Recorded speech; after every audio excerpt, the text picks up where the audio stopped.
Hello बच्चों। So we will start solving some questions on error analysis. So IIT JEE के past questions ले रहे हैं हम लोग। So three students, student 1, 2 and 3 perform an experiment for measuring acceleration due to gravity using simple pendulum. तो simple pendulum जब use करते हैं तो उसका टाइम पीरियड आपको मालूम है, it is equal to 2 pi under root L by G, where L is length of the pendulum and G is the acceleration due to gravity। तो अगर हमें ये फॉर्मूला G के लिए लिखना है तो पहले स्क्वायर करना पड़ेगा। सो G इज इक्वल टू क्या फॉर्मूला मिल जाएगा हमें, 4 pi square L upon T square. ठीक है। और फिर हम लोग एरर की बात कर रहे हैं। एक्चुअली यहाँ पर जो क्वेश्चन अगर आप पूरा पढ़ते हो, they used different length of the pendulum end और record time for different numbers of oscillation. उन्होंने time different time period more number of oscillations के लिए वगैरह मेजर किया है। The observations are shown in the table. Okay, least count for length is 0.1 centimetre, least count for time is 0.1 second. ये दोनों तीनों student के लिए सेम है। सो अब E1, E2 एंड E3 ये तीन वैल्यूज है दिए है कि they are percentage errors in G for the three students 1, 2, 3 respectively. तो फिर अब हमें एरर किसका ज़्यादा है कम है G में, ये हमें पता करना है। Guys, I hope you no this that अब यहाँ पर अगर हमें परसेंटेज एरर निकालना है which is delta G upon G into 100, तो मैं इंटू 100 छोड़ देता हूँ, हम लोग फ्रैक्शनल एरर ही निकाल लेते हैं। सो यहाँ पर आपको मालूम है कि डेल्टा G अपॉन G का value will be delta L upon L plus twice delta T upon T। ये कहाँ से आया फॉर्मूला? ये डेरिवेटिव से आता है।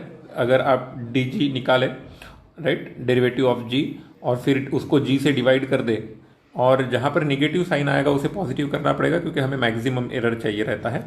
तो you know, I hope you know how to get this formula. तो ये फॉर्मूला हमारे पास है। अब यहाँ पर डेल्टा L लिस्ट काउंट अगर 0.1 सेंटीमीटर है तो हमारा एरर कितना आएगा, 0.1 सेंटीमीटर। देखो, अगर आपके स्केल में 0.1 सेंटीमीटर ये मिनिमम डिस्टेंस है जो आप मेजर कर सकते हो, राइट, तो आपका एरर कितना रहेगा? ऑब्वियसली उसी के रेंज में रहेगा, क्योंकि या तो आप फिर जैसे एक सोच लीजिए कि 1 mm आपका लिस्ट काउंट है, ठीक है, तो आप 10 mm के बाद सीधा क्या गिन पाओगे, 11 mm, बीच में कुछ नहीं। तो ये लिस्ट काउंट ही आपका एरर यहाँ पर लेना पड़ेगा। तो गाइज, अब हमें यहाँ पर ये तीनों केस के लिए डेल्टा G अपॉन G की वैल्यू निकालनी पड़ेगी, right. So in the first case delta L 0.1 divided bye L, length of pendulum लिया है 64,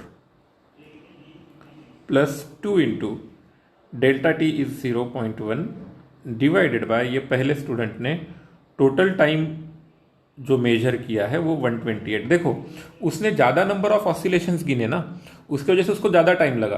तो आपका एरर जो है स्टॉप वॉच बंद करने का या फिर मेजरमेंट में एरर जो है ज़्यादा से ज़्यादा 0.1 आने वाला है, राइट। तो आप जितना टाइम ज़्यादा कैलकुलेट कर रहे हो उतना ही वो एरर टोटल कम हो जाएगा।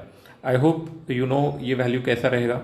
फिर सेकेंड केस में 0.1 अपॉन 64 प्लस 2 इंटू 0.1 अपॉन 64, ठीक है, ये आपकी E1 की वैल्यू आएगी। इंटू 100 करना है ऑब्वियसली, सो वो भी लिख लेता हूँ अगर हमें परसेंटेज एरर ही चाहिए। सो ये मेरे डेल्टा G अपॉन G का वैल्यू लिखा, into 100 it will be your value of E1। इसको इंटू 100 कर दिया, this will be your value of E2। और what will be the value of E3? Third case 0.1 divided by 20 plus 2 into 0.1 divided by 36 into 100, that will be your value of E3। ठीक है, ये E2 है। अब ना ज़्यादा सोचे बिना सिर्फ आप एक्चुअल कैलकुलेशन करके भी आप पता कर सकते हो E1, E2 और E3 में कौन बड़ा है कौन छोटा है, राइट ना। लेकिन मुझे ऐसा लगता है कि हम लोग थोड़ा सा पहले कंपैरेटिवली भी चल सकते हैं। एज यू कैन सी, ये दो वैल्यूज सेम है, राइट, और यहाँ पर डिनोमिनेटर बड़ा है तो ये वैल्यू छोटी होगी, तो E1 is smaller than E2। ठीक है, एक्चुअल सॉल्व करने की ज़रूरत महसूस ही नहीं की मैंने। और उसके बाद अगर हम लोग देखें तो थर्ड एग्जाम्पल में ऑलरेडी डिनोमिनेटर 64 से कम है और ये 36 भी कम है, बाकी सब सेम है, तो E3 सबसे बड़ा रहेगा।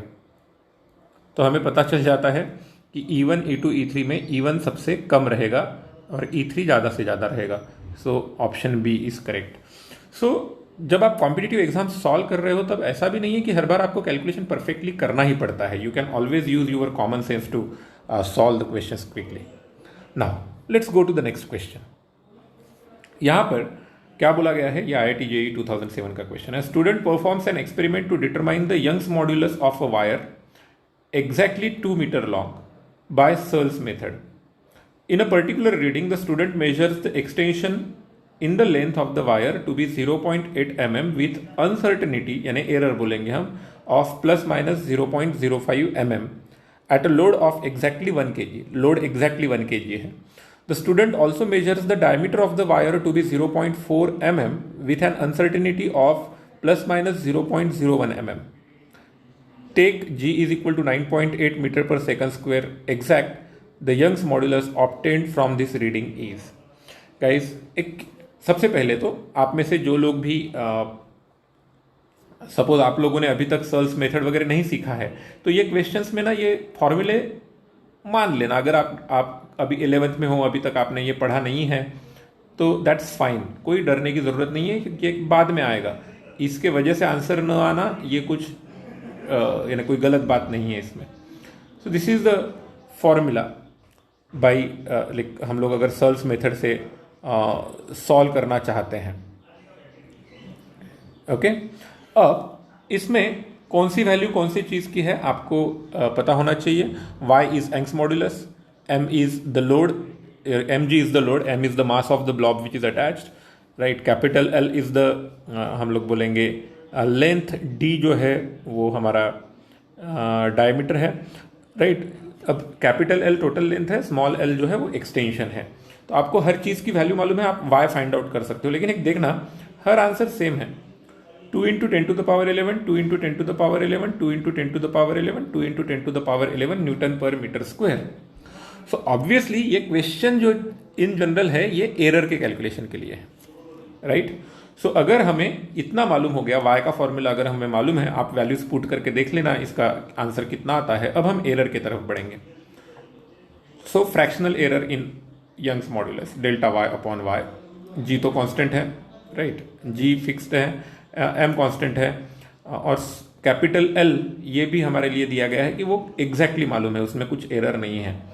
तो आपका एरर सिर्फ दो ही क्वांटिटीज पे डिपेंड करने वाला है, एक d स्क्वायर, तो ये आ गया twice delta t d upon d plus delta l upon l, that's it.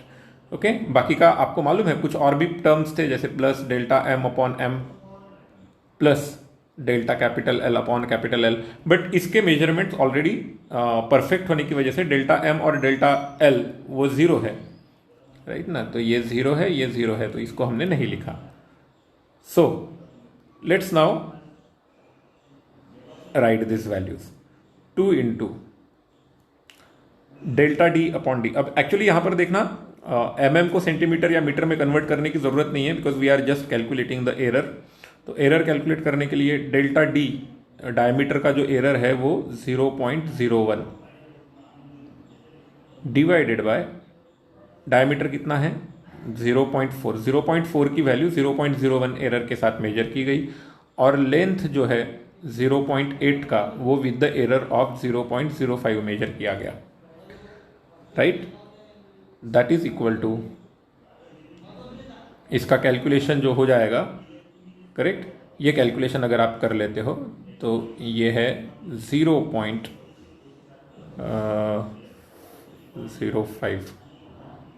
Yes 0.05 plus 0.05 divided by 8, ये आएगा 0.0625।